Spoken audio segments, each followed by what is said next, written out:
Next on ABC 7's Good Morning El Paso Weekend. But they won't let us know. They're not letting us know any names of anybody.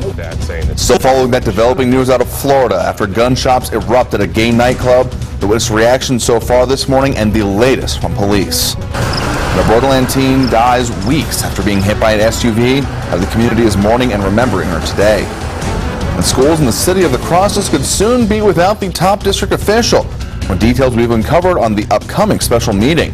And a storm track weather, Iris. We had those rain chances yesterday. Didn't see that rain, but what about today? Could we see them or am I taking them away? I'll let you know coming up. There's all the news you need to start your Sunday, June 12th. ABC 7's Good Morning El Paso Weekend starts right now. Live, where news comes first. From the Mesilla Valley and Las Cruces to El Paso and the borderland. This is ABC 7's Good Morning El Paso Weekend. You could hear rapid gunfire, so everybody who was on the dance floor and the bar area we just went out to the floor, and I guess the shooter was maybe shooting at people or maybe at the ceiling because glass was coming down. Law enforcement officials in Florida this morning still piecing together the events surrounding a mass shooting overnight at a gay nightclub in Orlando. They say approximately 20 people were killed and more than 40 injured. Well, good morning and thank you for joining us. I'm Andrew J. Polk. The Pulse gay nightclub shooting is now being called the worst terror attack since 9/11. Police have just now identified the shooter as Omar Mateen of St. Lucie County, Florida. He was killed when the SWAT team arrived at the scene. The exact number of people killed is not yet confirmed. The gunfire erupted around 2 a.m. Sunday. The club posted on its Facebook page, quote, "Everyone get out of Pulse and keep running." Now, authorities are looking into whether this was an act of domestic or international terror and if the shooter was a lone wolf. Authorities say the shooter was armed with a rifle, a handgun, and some type of suspicious device. In Julie's I'm on a Saturday night and then getting a text message like shot. I've been shot in the hand and then not being able to get back. Situations like this, Orlando police obviously extremely busy. Now, police have also said the officer went into a gun battle with the suspect, and the suspect went inside the club, and there were more gunshots, turning into a hostage situation. And according to police there, it appeared the suspect was well organized and prepared and not from the Orlando area.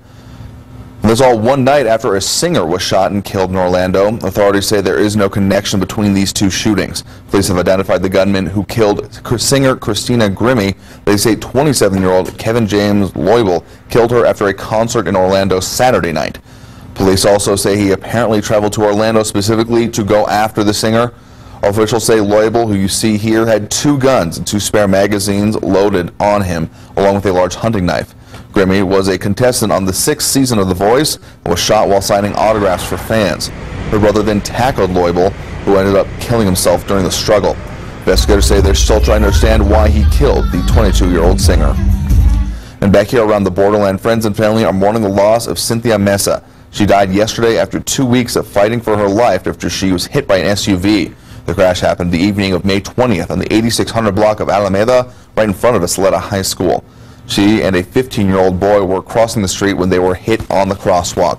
Police say the driver of the SUV was 47-year-old Melissa Rios Perez. Now, police have not officially identified the teen, but the Isleta School District confirmed that she was Cynthia Mesa, an Isleta High School student. The high school's ROTC program posted this photo on their Facebook page, sending their condolences to the fellow cadet's family. YISD tells ABC 7 they will have grief counselors at the school this Monday and Tuesday to help students and staff as needed. The school district says they send their heartfelt condolences to the friends and family of Mesa. The Las Cruces Public Schools could soon be looking for a new superintendent. Yesterday, the school board announced the possible resignation of Stan Rounds. Superintendent Rounds has been with the district for 9 years. His possible resignation was added to Tuesday's special meeting. ABC 7's Jerry Nahara has more. We got a copy of Tuesday's agenda. It states the board will discuss a possible severance agreement, acceptance of resignation, and appointment of interim superintendent. There are a lot of questions about what will happen on Tuesday. On the school board's agenda this week, discussion of Superintendent Stan Rounds' resignation. The item, which will be discussed in executive session, was added by School Board Vice President Chuck Davis. Davis telling ABC 7 Rounds hasn't submitted a letter of resignation, but confirms it will be discussed on Tuesday. Superintendent Rounds, meanwhile, has not returned requests for comment. Rounds has experienced a number of hot issues arise during his tenure at Las Cruces Public Schools. This is Rounds getting into a series of heated exchanges with the Public Education Department over teachers' absences and its effects on evaluations back in 2015. Just this Thursday, the Board of Education held a public budget hearing. In May, the Board of Education approved the district's budget of $338 million, which includes $187 million in state funding. The budget is currently under review by the State Public Education Department, and changes the department made were discussed in that meeting. The department approved 49 staff reductions and removed the purchase of vehicles. District officials meanwhile urged teachers are not being laid off. And in March, a labor dispute with school bus drivers jeopardized student transportation. Bus drivers went on strike, demanding better wages. But the reason why Superintendent Rounds' resignation was added to the agenda is still unclear. Davis and Board President Maria Flores remained tight-lipped Saturday, saying it was, quote, a personal matter. Flores adding, the agenda speaks for itself. We also contacted the American Teachers Federation of New Mexico, and they were not able to get to us before the story aired. The district spokeswoman referred us to Tuesday's agenda. Rounds, again, has not returned our calls for comment. Reporting for Good Morning El Paso Weekend, I'm Jerry Nájera.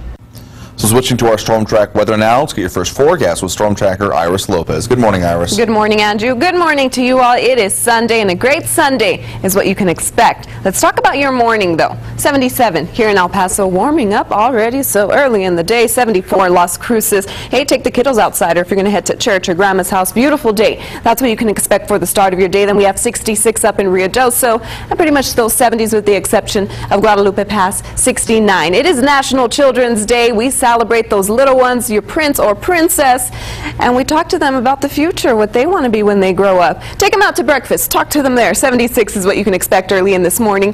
90 by your afternoon. We're going to see those clouds in the air, and then that sun as well, but a very warm day. I want you to share your pictures with us so we can go ahead and share your photos of your loved ones. KVIA.com, find us on Facebook, or share them on Twitter. Here's your weather questions. You know me, I like to answer those very important questions. Pool time, can you bring out the pool, or is the rain going to join you today and ruin that pool party? Plus, I am talking to you about tomorrow's baseball game coming up. Andrew? All right, thanks. I'll check back in just a bit. In the meantime, the old Las Cruces man who was indicted with his girlfriend on more than a dozen child abuse charges now faces an additional charge. Last month, the grand jury indicted 28-year-old Jose Rubio and her 24-year-old boyfriend, Stefan Cordero, for allegedly abusing her two children over the past year. Now, according to the Office of District Attorney Mark D'Antonio, during the investigation, one of the children told an interviewer that Cordero sexually assaulted him. Now Cordero faces one count of criminal sexual penetration of a minor, along with the 14 other counts of child abuse. He is being held at the Doña Ana County Detention Center without bond. Last weekend, voters in Juarez headed to the polls to choose a new mayor. Independent candidate Armando Cavada ran against two-time mayor Hector Murria, and now Cavada is the official mayor-elect of Ciudad Juarez. ABC 7 Julio Cesar Chavez covered the elections last weekend, and he was there yesterday morning, and he continues our complete coverage. Esta constancia representa un esfuerzo enorme de miles de personas. He thanked the thousands who voted for him, people he said were tired of seeing the same parties in office. Cavada rallied his supporters at the Juarez Electoral Assembly, emphasizing the power of individuals and separating himself from political parties. And he wasn't the only one. Some Cavada voters we spoke with said his independence is exactly why they voted for him. Ya cansados de estos gobiernos que únicamente. Voters saying they were tired of politicians sacking and hurting Juarez. Residents have a wide variety of issues they want to see addressed, from the systemic to the everyday. Corrupción, los baches principalmente. Corruption and damaged streets, she says, are two of the most important things she hopes are fixed under Cavada. Although Cavada said he'll keep working with citizens from now until October to see what they need, he acknowledged not everything can be repaired. Que no se puede resolver todo, no hay presupuesto para hacerlo. He says not everything can be fixed because there's not enough money for everything, but that he'll start by making sure everyone has their basic needs. Voters telling us Cavada represented what they wanted in their city, a change from everything they've been put through for decades. Y a partir del próximo 10 de octubre, Juárez será diferente. He says from October 10th on, Juárez will be a different city. And what Cavada says will set his government apart from the past? Esta será honesta. He says his will be honest. And that was Julio Cesar Chavez reporting. Cavada will hold the mayor's office for 2 years, again, starting this fall. And this morning, a major route connecting downtown with the west side is closing for 8 months. Paso is now completely shut down from Sunland Park Drive to Executive Center starting this morning at 7 o'clock. So this closure is so crews can finish the road construction necessary for the Border West Expressway project. Now the only way to get around this will be to use Mesa or Constitution Drive, and detour signs will be in place, of course, but except for I-10 as well. Again, that complete closure will last 8 months. There is some good news for residents of Sunland Park and Santa Teresa. Recently, some residents have been worried about arsenic in their drinking water. According to our news partners at the El Paso Inc., 2 plants that remove the arsenic are running again after being down for at least a year. But now the customers are learning that the water had more arsenic than federal standards allows. Although the water utilities company named CCRUA are required to inform residents of the arsenic levels, the water utilities in Sunland Park didn't send out an alert until last year. So for more on the response from the Environment Department on why CCRUA didn't send out a notice to customers, pick up your copy of the El Paso Inc.